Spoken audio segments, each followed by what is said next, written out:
अध्यक्ष महोदय, आज मैं सदन को एक कहानी सुनाना चाहता हूँ।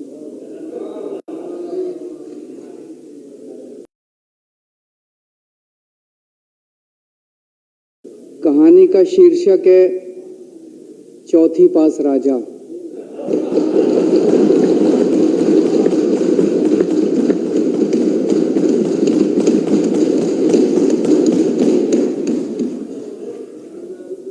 आपने बचपन में राजा रानी की बहुत कहानियां सुनी होंगी। मेरी कहानी में रानी नहीं है,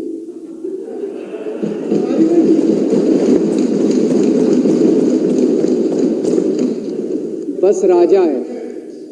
ये एक ऐसे राजा की कहानी है अध्यक्ष महोदय, जो अनपढ़ था, चौथी पास था, बेहद अहंकारी था, बहुत अहंकार था, बहुत ज्यादा, और पैसे की इतनी हवस थी, इतना भ्रष्टाचारी था, इतना भ्रष्टाचारी राजा था। ये एक महान देश की कहानी है। एक बहुत महान देश था, कई हजार साल पुराना देश। उस देश में एक गांव में एक बहुत गरीब परिवार में एक बच्चे का जन्म हुआ। जब बच्चे का जन्म हुआ तो ज्योतिषी ने कहा, गांव में ज्योतिषी होते हैं, आते हैं, वो पत्री बनाते हैं। ज्योतिषी ने कहा, माई तेरा लड़का बड़ा होके बहुत बड़ा सम्राट बनेगा। माई को यकीन नहीं हुआ, मेरा इतनी गरीब हूं मैं, कहां से मेरा बेटा सम्राट बनेगा। तो उसने कहा, नहीं, तेरे बेटे के ग्रह बताते हैं तेरा बेटा बहुत बड़ा सम्राट बनेगा। बेटा धीरे धीरे बड़ा होने लगा। स्कूल, गांव का ही स्कूल था, स्कूल जाता था, उसका पढ़ने वढ़ने में मन नहीं लगता था। तो चौथी के बाद उसने किसी तरह से चौथी करी, चौथी के बाद उसने स्कूल छोड़ दिया। गांव के पास एक रेलवे स्टेशन था।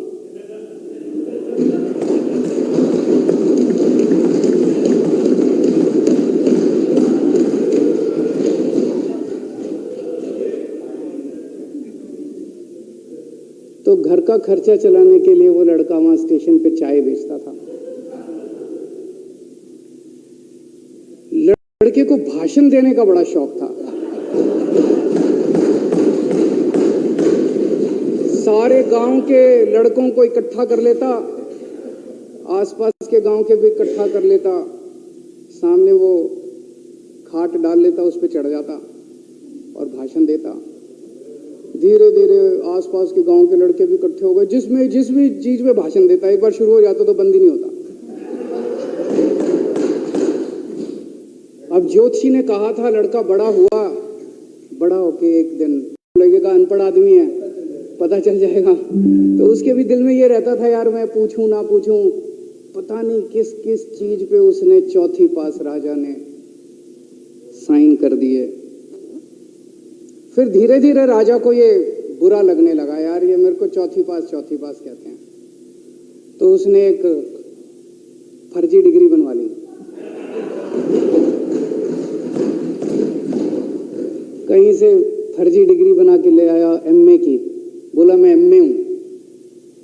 तो लोगों को लगा, यार ये तो ठीक नहीं है, ये तो फर्जी डिग्री हम बना के ले आया हमारा राजा।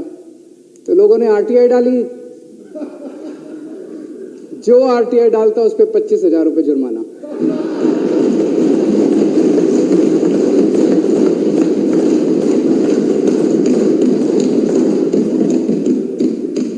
आपके नेता की बात नहीं कर रहा।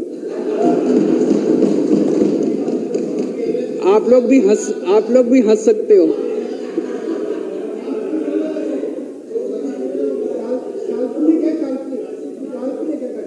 तो जो आरटीआई डाले उसको 25,000 रुपए का जुर्माना, जो आरटीआई डाले उसको 25,000 रुपए का जुर्माना।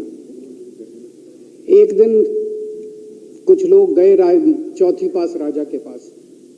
बोले, जी एक बड़ा धांसू आइडिया लेके आए हैं। बोले, बताओ। बोले, जी नोटबंदी कर दो, भ्रष्टाचार खत्म हो जाएगा देश से। तो उसने कुछ पूछा, उसे कुछ समझ नहीं आया राजा को क्या कह रहे हैं क्या नहीं, पर उसे लगा यार कुछ धासु आइडिया होगा। उसने एक दिन रात को 8 बजे टीवी चैनलों पे जाके नोटबंदी कर दी, बोला सारे नोट बंद। पूरे देश में हाहाकार मच गया, तड़प गए लोग, धंधे बंद हो गए, दुकानें बंद हो गई, लोग बेरोजगार हो गए, बुरा हाल हो गया पूरे देश। लंबी लंबी लाइनें लग गई पूरे देश के अंदर। लोगों ने जाके उसको कहा जी नोटबंदी कर दो, आतंकवाद खत्म हो जाएगा। ना आतंकवाद खत्म हुआ, ना भ्रष्टाचार खत्म हुआ, देश बर्बाद हो गया। वो महान देश जिसका वो राजा बना था, वो देश 10 साल 15 साल 20 साल पीछे चला गया उस नोटबंदी से, उस चौथी पास राजा की वजह से। एक दिन कुछ लोग गए उस राजा के पास, बोले जी खेती खूब बड़ी हो जाएगी, ये किसानों के कानून पास कर दो। अब उसको कुछ अकल नहीं थी राजा को, अनपढ़ राजा था। उसने साइन कर दिए, 3 काले कानून पास हो गए किसानों के। पूरे देश के किसान सड़कों पे, जगह जगह मोर्चे, 750 किसानों की मौत हो गई 1 साल के अंदर। अंत में राजा को वो कानून वापस लेने पड़े। धीरे धीरे देश की समस्याएं बढ़ती गई, क्योंकि राजा ऐरे गहरे। इससे पहले एक और राजा आया था, मोहम्मद बिन तुगलक, वो भी ऐसे ही करता था। कभी उसने देश की राजधानी बदल दी, कभी बोला मैं चमड़े के सिक्के बनाऊंगा। उसी तरह से ये था, अनपढ़ राजा, कुछ भी कर देता था। अब राजा को एक दिन लगा यार मैं तो राजा बन गया, पता नहीं कितने दिन रहूंगा। तो उसकी गरीबी में जो जीवन उसने जिया था, उसे लगा यार पैसे तो कमाने चाहिए। पैसे कैसे कमाऊं? पैसे कमाऊंगा तो जनता में छवि खराब होगी। तो उसने अपने एक दोस्त को बुलाया और उस दोस्त को बोला कि ऐसा करते हैं कि मैं तो राजा हूं, सारे सरकारी ठेके तेरे को दिलाऊंगा, सारी कंपनियां तेरे को दिलाऊंगा, सरकारी पैसा तेरे को दिलाऊंगा, नाम तेरा, पैसा मेरा। तेरे को पूरे उस पे 10% कमीशन तेरे को मिलेगा, सारा पैसा मेरा। दोस्त मान गया। दोस्त को क्या था, फ्री में पैसा मिल रहा था, दोस्त मान गया। उसके बाद दोनों ने मिलके जो देश को लूटा, जो देश को लूटा। सबसे पहले वो दोस्त आया, बोला सर सबसे पहले बैंकों को लूटते हैं। तो वो बोला वो कैसे यार, बैंकों को लूटेंगे तो ये तो ठीक नहीं है। बोला नहीं ऐसे करते हैं, आप किसी बैंक के चेयरमैन को बुलाओ, उसको बोलो कि वो मेरे को लोन देगा। तो बोला लोन देगा तो वापस करना पड़ेगा। बोला वापस कौन करेगा, वापस थोड़ी करना है, आप राजा हो, वापस नहीं करना, लोन दिला दो बस। तो राजा ने एक बैंक के चेयरमैन को बुलाया, बोला इसको लोन दे। तो वो चेयरमैन की सिट्टी पिट्टी गुम हो गई, यार मैं तो मर जाऊंगा, फंस जाऊंगा, वो भाग गया। तो फिर उन्होंने ढूंढ ढांड के एक ऐसा चेयरमैन चुना जो कि सरासर भ्रष्टाचारी, जिसके ऊपर 10 फाइलें खुली हुई, जिसके ऊपर 10 केस चल रहे, उसको बुलाया। बोला देख तेरे को चेयरमैन बना रहे हैं, अब तू 10,000 करोड़ रुपए दे दे इसको, नहीं तो तेरे को जेल भेजेंगे। जेल जाना है कि पैसे दे रहा है? उसने कहा माई बाप मैं जो कहोगे जहाँ कहोगे साइन कर दूंगा। उसने 10,000 करोड़ रुपए का लोन उसके दोस्त को दे दिया। ऐसे करते करते 1,00,000 2,00,000 करोड़ रुपए इन्होंने बैंकों से लूट लिए। राजा ने, चौथी पास राजा ने और उसके दोस्त ने मिलकर 2-2.5 लाख करोड़ रुपए बैंकों से लूट लिए। अब बैंकों से पैसा लूटने के बाद उन्होंने देश को खरीदना चालू किया। सबसे पहले उन्होंने देश के एयरपोर्ट खरीदे, पहले 6 एयरपोर्ट खरीदे, फिर उन्होंने बिजली कंपनियां खरीदी, फिर उन्होंने बिजली के दाम बढ़ा दिए पूरे देश के अंदर, फिर उन्होंने सी पोर्ट खरीदने चालू कर दिए, फिर उन्होंने कोयले खदानें ले ली, फिर इन्होंने पुलिस को भेज के जो लोगों की कंपनियां थी, प्राइवेट लोगों की कंपनियां, या बंदूक रख के उनकी कंपनियां छीन ली राजा ने और उसके दोस्त ने। हाहाकार मच गया पूरे देश के अंदर। इतनी महंगाई हो गई पूरे देश में। पहले गैस 400 रुपए सिलेंडर होती थी, चौथी पास राजा के आने के बाद 1100 रुपए सिलेंडर हो गई।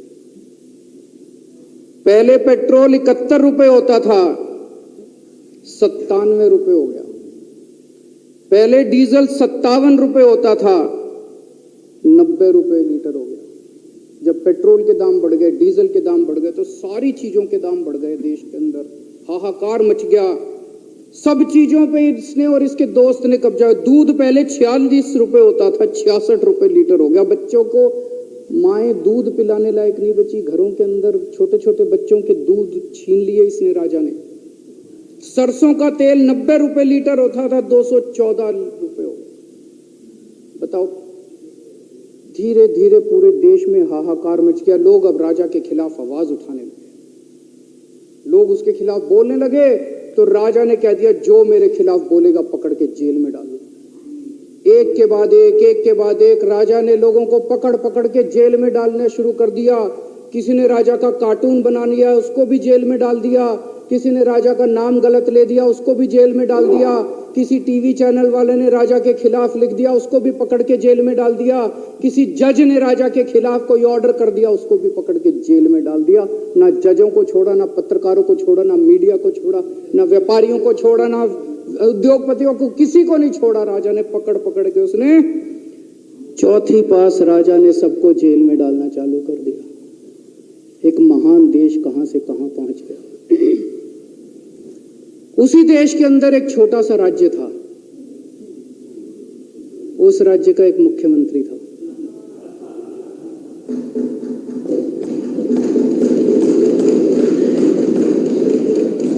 उनके चेहरे पे भी स्माइल आ गई,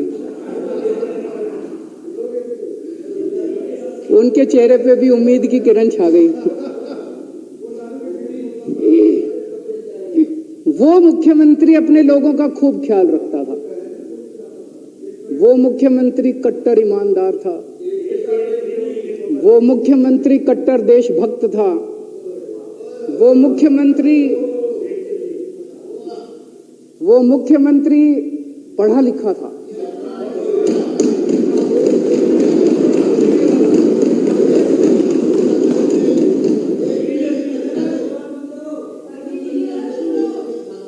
उस मुख्यमंत्री ने अपने लोगों को महंगाई से छुटकारा दिलाने के लिए बिजली मुफ्त कर दी। भाई साहब, उसके बाद तो चौथी पास राजा पागल हो गया। उसने बुला के जो हड़काया उस मुख्यमंत्री को कि तेरी हिम्मत कैसे हुई। उसे लगा राजा ने तो सारी बिजली कंपनियों पे कब्जा कर रखा था। उसे लगा अगर ये बिजली मुफ्त करने लग गया तो बाकी देश में तो मेरा बेड़ा गर्क, मेरी बिजली कंपनियां लुट जाएंगी, ऐसे कैसे चलेगा। उसने उसको कहा, खबरदार, तूने बिजली मुफ्त की। मुख्यमंत्री नहीं माना।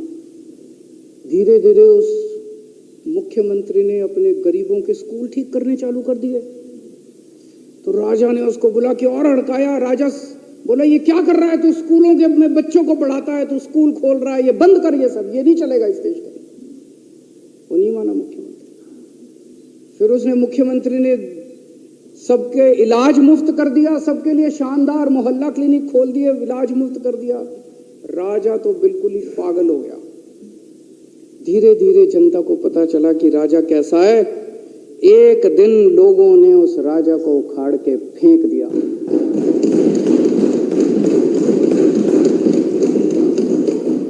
और लोगों ने एक किसी ईमानदार और देशभक्त आदमी को वहां बिठा दिया और उनकी सरकार आ गई। और उसके बाद देश से महंगाई खत्म हुई और देश रात दूनी चौगुनी तरक्की करने लगा। तो जैसे हम बचपन में सुना करते थे, moral of the story, Hindi में क्या कहते हैं, मॉरल ऑफ द स्टोरी का मतलब भाई इस कहानी में क्या प्रेरणा मिलती है। इस कहानी से, इस कहानी से ये प्रेरणा मिलती है कि अगर आपके देश में महंगाई है, आपके देश में समस्याएं हैं, आपके देश में सब कुछ गड़बड़ चल रहा है, तो सबसे पहले जांच परख के देखो आपका राजा अनपढ़ तो नहीं है।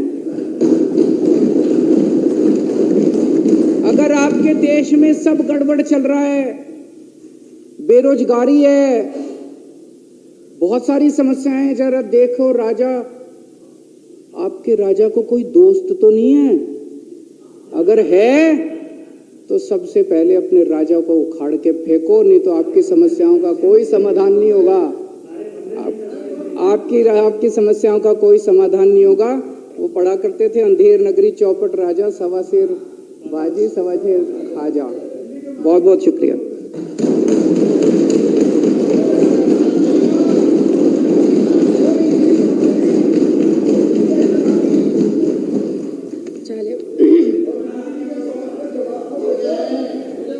संकल्प पारित करना।